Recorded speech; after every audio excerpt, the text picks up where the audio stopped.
আচ্ছা, মা বোন নাই কার কার গড়ে একটু হাত তুলেন তো দেখি। ওরে বাবা, ঘরের ভিতরে চলতে পারেন তো সমাজে চলতে পারবেন না? ঘর আপনার চলে না নারী ছাড়া, সমাজও আপনার চলবে না নারী ছাড়া। নারীদের কিছু কর্মক্ষেত্র আছে, এটা আপনি পারবেন না, আমিও পারবো না।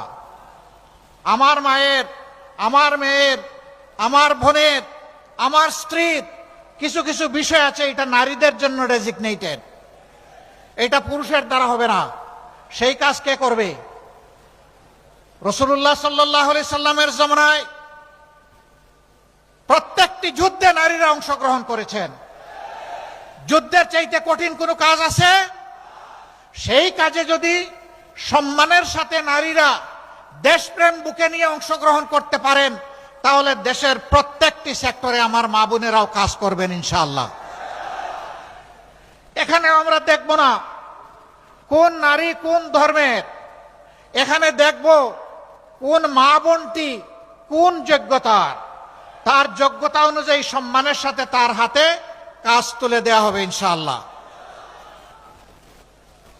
আমরা এখানে আমাদের প্রিয় দেশ এবং জাতিকে আর টুকরা টুকরা করতে চাই না, আর বিভক্ত করতে চাই না। আমরা সাম্যের এবং ঐক্যের আওয়াজ নিয়ে আপনাদের দুয়ারে এসেছি।